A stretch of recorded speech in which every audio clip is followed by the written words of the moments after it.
So here's my story of how I became a millionaire at the age of 32 through real estate. Intro.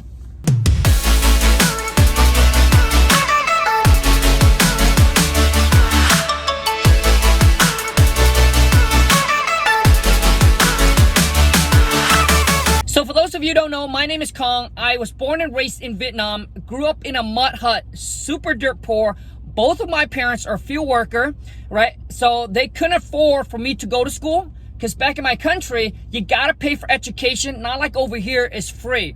So you got the money, your kid go to school. If they don't, well, too bad. So I can speak my own language, but I can't read or write. Now I was blessed, my family was blessed enough, I get to come to America at the age of 9. And when I came to America, everything was, the experience was, I've never seen snow before. I've never seen carpet before. And I've never seen a refrigerator before. I've never seen a microwave before. So all of those was absolutely so cool. But anyways, from age of 9 all the way until I was 15, every single summer, right after school was over, when all the kids get to go and hang out with their friends and kind of do their own thing, like as a kid, I was picking blueberries, raspberry, cucumbers, strawberry, beans, carrots, peach. I mean, you name it, I probably picked it. And I was working at 6 o'clock in the morning until like 6 or 7 p.m. at night, from the age of 9 all the way until I was 15. So since I was a little kid, my parent already ingrained that work ethic within me. So anyways, at the age of 17, I dropped out of high school. The reason why, because I didn't like school. I knew it wasn't for me. I knew that even after I graduated, I wasn't going to pursue anything further. Like, I didn't want to go to college. I didn't see any reason in get a high school diploma. And I was being picked on. I was being bullied, coming to America with a different language. People making fun of me, the way I talk, my height, like all of that. So I was like, since I was a kid, even up to my late 20s, I was, physically and mentally very, very, very insecure. I hated myself, right? I hated myself. I hate the way I look, and I just kind of hated who I am. So I remember crying multiple times in school, out of school, at home. And I remember pretty much saying to God, like, pretty much, why did you create me the way that I am? Anyways, I dropped out of high school when I was 17, and it was a disappointment to my parents, because Asian parents, they want you to become a doctor, a lawyer, an engineer, a pilot, something that makes a lot of money. But I wasn't one of them. So I dropped out of high school and met the wife at the age of 18. Wife is the same thing. She's also a high school dropout. She was pretty much the same background. She was living with her mom in a trailer park in a single wide. So I told my mom, I found my love. I'm going to pack up and I'm out. So I pack up my backpack, move in with the wife into this little shed behind a mobile home park where her mom lives. And we stayed there from 18 all the way until we're 23, dead broke. I remember when I was dating her, I borrowed the wife $20 for gas. I didn't have any money for gas. And the car that I was driving wasn't even my car. It was my parents' car. And I was, dead broke. So I got my first job, and I was making $8.50, like my first real job. I was making $8.50 an hour. It took us from that all the way until I was 20. Well, we pretty much got our first business. This is my first experience of being kind of an entrepreneur, a business owner, like, owning my own business. So it was absolutely, I thought it was so cool. And it was a hair extension kiosk. So my wife, she was working for this Korean guy, and he owned this hair extension kiosk in the mall, and he was trying to grow too fast, too quick. So he went kind of down and under. He sold that business over to the wife. She knew that she could make it a lot better than what it was, right? Because she know the in and the out. She know how much thing cost, how much he was making, and all of that. So we took the money that we have saved, I think about $15,000. So when my wife and I was living in the shed, our whole goal was to save up, work hard, save the money, so eventually one day we can buy the house. So at that time, we got about 15 G save up. We took that 15K, everything, and boom, bought over this hair extension kiosk. And we actually owe the guy $5,000 on a handshake. He wanted to sell for 20. We only got 15. At the time, I didn't know how to negotiate the way I do now. So whatever he asked, we pretty much paid for it, but we knew that we can make that money back pretty quick. So bought over the hair extension kiosk. Now I was working at the JOB. I start at 1:30 p.m. all the way, and then I work all the way until 10 o'clock at night. But I switched my shift, so I was working at 5 o'clock in the morning all the way until like 1:30 or so. And then after that, I get off, I get to go home, I shower, I jump in. And then I help out the wife with the hair extension kiosk. Anyways, I quit my JOB at the age of 26, bought our first house at the age of 23, and that was incredible. Throughout our whole journey from 18 all the way to with 23, my wife and I was pretty much like an underdog. We didn't tell anybody what our goal, what our dream was. We didn't tell anybody what we're doing. We didn't tell nobody, our friends or family, that we own the business, because some of them, call me a loser, that I was a high school dropout, that I was never gonna succeed or amount to anything. So my wife and I, we pretty much distanced some of our friends, some of our family that were toxic. We would just focus on our goals and focus on our dream, and we were just grinding. We put our head down. We just grind, save, and budget, and just discipline ourselves with money. So now I'm at full-time working at the hair extension kiosk with the wife. At the age of 27, we got a house paid off. We got a car paid off. We were budgeting. We were budgeting and saving like every single dollar. I remember there were times where we were only spending $50 a month on ourselves after all the bills and everything was being paid, and we keep our budget, our bills, our overhead to super low. I was driving a 1997 Honda Accord with over 200,000 miles on it. And when we bought over the hair extension kiosk, within like 2 years or so, we were making six figure a year, and we were still living in the shed behind that mobile home park from 18 to 23. So there's a quote that said, entrepreneur is someone that's willing to live, a few years of their life like no one won't, so they can spend the rest of their life living like no one can't. Now, at the time, Lon and I didn't know about that quote, but that was kind of a whole mentality, that we knew that we have to make sacrifices. We knew that we have to pay the price for the future that we won't, right? Because we saw our friends and our family, they were making so much money, more than us, but they were always broke, always living paycheck to paycheck, always complaining about their financial situation because they were spender, right? They were spending more than what they make. They were trying to look rich, not become rich and become financially free. Our goal was different. Our goal was, how can we become rich and become financially free at a young age, so we don't have to spend the rest of our life working for someone or working hard and grinding until we're 65 or 70.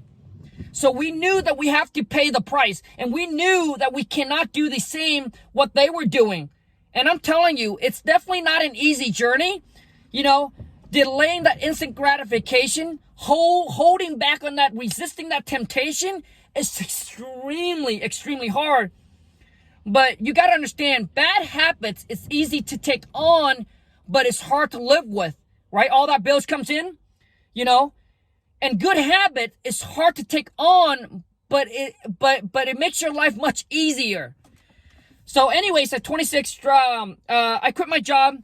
27, we got our house paid off, our car paid off. We were pretty much kind of debt free. We got some money sitting in the bank. We got a little hair extension kiosk. We took a trip to Vietnam, like a month trip. Came back. The wife went kind of depressed. What got her depressed was her limited belief. Like she wanted to become a millionaire, but her mind tells her that she couldn't. So we knew that with the way that we're going, there's no way that we can get to that millionaire mark. And it's not about saving to $1 million. It's about, how can I generate $1 million a year, right? Like actually I can produce like $1 million, not save to $1 million. And we knew even if we save with the way that we're going, we're probably going to take us to we're 60 or something, right? So she came across this book called The Secret. And that's kind of what unlocked everything for her. It tells her that she can achieve and have whatever she wants as long as she can put her mind, as long as she believes and she put her mind to it. And that just kind of exploded her everything.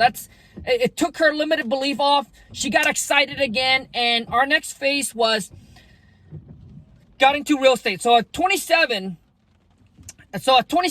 I remember coming home. Lon said, "Hey, Khang, I want to get into real estate. I want to flip houses. And I say, wow. I question her. I say, so you're going to take everything and risk everything that we got here to go flip houses where we don't know anything about construction. We don't know anything about real estate. We don't know the term. We don't have any connection. She said yes. And anyway, she bought a ticket of $7,000, 3-day seminars. And we went there, and it taught us everything about, and I'm all about, supporting the wife, whatever she wants to do. My goal in my life is to make whatever she wants come true. That is my why. Most people ask me, so Khang, what's your why? What gets you excited? What wakes you up every day? Is my goal is whatever she wants, I want to make that become a reality. I want to support, and I just want to go and execute. I want to go and do it and make it happen for her. I want to be the man that she can pretty much lean on. Because, I was brought up in a family that, if you're the man, like, you're kind of man of the house. You got to hold the house down. And, and they said every successful man, there's a great woman behind it, right? So anyways, we got into real estate and went to the seminars. They taught us about lease options, owner contracts, subject to, wholesaling, fix and flip, landlord, all of that. And man, my mind was exploded with all this new information. My awareness is starting to expose when I drive. I look at house differently now, right? Before that, when I come across an ugly house, I'd be like, well, who the heck buy this, right? Who the heck buy this? It's a tear down. They should blah, blah, blah. We're looking at nice property. But after that, so anyways, I got my first flip. It was on the market. I bought it for $63K. We put about 50,000 into it. I sold it for like $170, and after about 4 months or so, 4 to 5 months, we got a general contractor that works on the whole entire project. And let me tell you something, the book that changed and shaped my mindset and changed my mindset and my life is called Think and Grow Rich. You don't need to be an expert, and you don't need to be good at everything. You need to be able to find somebody that knows how to do what you want to do, that they're good at doing that. And then you just leverage their skills, all right, to get it done for you. So we got a general contractor, man, and after about 4 months, after all the closing costs, all the fees, walk away and made 50G. Dude, I was so excited, and I knew this was, man, I knew what now my beliefs become so real, right? Before that, it was like, how, can I really do this? Because it took me 6 months to actually get my first deal, right? I said, we got a bunch of time, bunch of money invested, and I said, can we really do this? And until that was done, money was in there, you're right? I got the checks in my hand, man. Oh my God, that's when my mind here just exploded. I knew if I can make 50, I knew that I can make, 100, 200, 300K, etc. So, and let me share with you kind of my mistake when I did the whole fix and flip game. One, I was just not good at it. Number two, I was trying to grow too fast, too quick. I was learning the process. I was learning the construction term. I was also learning how to find deals. I was pretty much in the learning process, but I was focused on chasing deals instead of focused on profit and slow down a little bit. I was doing one deals, and I was seeing other people doing 2 or 3 flips at the same time. And I was like, wow, like I was trying to rush, right? Trying to get to that million mark. So I caught myself in a point where I was doing 3 to 4 flip at the same time. I got about 1.5 million tied up. I kind of tap out. I couldn't leverage anymore. And at this time, I almost lost everything. I got into 2 major flips that I almost lost everything. One flip that almost made me lost everything. And I found this property. I lock it up on a contract. And at this time, I knew I couldn't buy anymore. But then I recall that there's a thing called wholesaling. There's a real estate investor in my area and said, hey, Khang, you should try out wholesaling because you're so good at finding deals. Why don't you try to wholesale? So I kind of looked into wholesaling a little bit. I got the property on a contract. I found a buyer in 7 days and closed on it within probably in 10 days. I made 28G. And from that moment on, man, I never looked back. I shut down my whole fix and flip operation, finished whatever I got, and went all in on wholesaling. After like a year or so, I was still like kind of one-man show. I was doing everything myself, right? And then the wife kept on telling me, well, Khang, you got to leverage. right? You got to hire people. So anyways, I got my first VAs. And from that moment on, we're doing 50K a month. Then we do 100K a month. And now we're obviously over 100K per month mark. So at 32, I got done with my whole fix and flip. I was into wholesaling. I became a millionaire at 32. From that on, I just leveraged that money, took all the cash that I got from the whole fix and flip game, and I just spent on marketing, spent on hiring employee, spending on putting system and team in place. And here I am today at the age of 36. I got system, I have teams. We have about 8 or 9 VAs that does my whole entire wholesaling process. Now, at this time, I don't see the seller. I don't see the property. I'm able to do this all virtually, all over the phone. So for those of you who don't know what wholesaling is that all you're doing is you're just locking a property up on a contract at a certain discount. Then that contract give you equitable interest where it allows you to assign it over to another buyer for a profit. It could be 1,000, 5,000, even 100,000 on one deal. And you don't need any cash. You don't need any good credit. You don't need any experience. You don't need any kind of license. You don't need a college degree, a high school diploma to actually become a real estate wholesaler or a real estate investor. All right. What you do need is you need the work ethic and you need the willpower to sustain the obstacles, all those challenges that's going to come into your life, and just be able to keep on pursuing and keep on pushing forward. So, like I said, so now I have system, I have team in place. I work about 2 hours a day on my wholesaling business. I spent the rest of my day creating content, building my own personal brand. Now, you can find me on YouTube. You can find me on Instagram. I'm also on TikTok. Just within less than 12 months, we're over 200,000 followers right now on TikTok. So I'm growing to my personal brand and all of that, and sharing with you guys kind of my journey. I'm sharing with you guys everything I've learned, all my mistakes, what works, what doesn't work for me. So hopefully you guys can learn from it. But most people are just not willing to put in the execution. They like to educate, but they don't execute. And you got to understand, knowledge without execution is worthless. So many people are, I think, procrastinating. They're not willing to take another step forward to actually pull the trigger and do it because they're stuck in the analyze, paralyze spot. You got to understand that you're not going to have everything figured out. You got to take this one step at a time. And let me tell you something from my mistake. Slow and steady. And don't focus on chasing deals, but focus on chasing profit. Which means you hear people making, I'm closing 5, 10, 20 deals this month. It doesn't matter. But those 5, 10, 20 deals could have been $1,000 a piece or $2,000 a piece. My average wholesale deal now are between 20 to 25K a piece. And I do about maybe 8 to 10 of those a month. I'm not cranking 20, 30 deals a month, right? And so don't focus on numbers of deals, but focus on chasing profit. That is the key. Ultimate, what is the bottom line? And I don't have a big office space. I do this all virtually. I run my business from my home. Obviously, wherever there's Wi-Fi, Starbucks, or whatever it is, my wife and I went to Vietnam for a month and a half. I can still run my operations all virtual. So that's why my wife and I, if it wasn't for the whole pandemic here, Corona and all that, we take vacation. We go to a spot every other month. Like every other month, right? We would go somewhere because we're not trapped. We're not whole, right? By 4 walls, by a brick building. I'm free, man. I'm free like a bird because I always spent a lot of my life working in a building, trapped in the wall, trapped in the building. I don't want to be that. Now, listen, I'm not saying the way I'm doing it right or wrong. It's just whatever fits for you. This is what fit for me. I used to think that I like to go into an office space and all that. I tried that and I hated it because I see people on social media with office space, with employee, they walk in and I thought that was success. But success is whatever it is to you.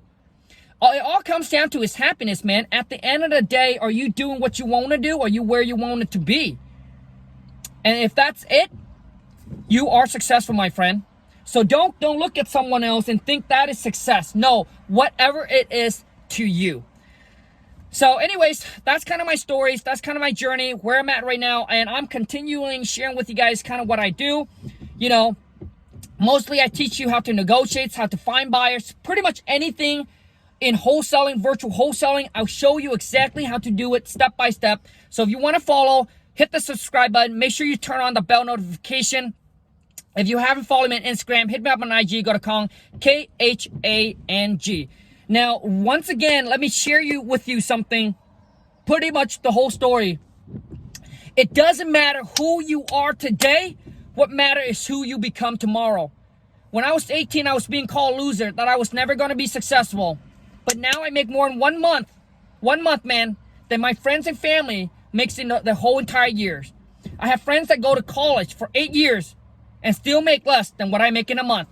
So it doesn't matter who you are or the situation that you're in right now. What matters is who you become tomorrow. If you choose to stay broke and to stay poor, then shame on you. Because here in America, the land of opportunities, where we all have equal opportunities, man, to make it in life.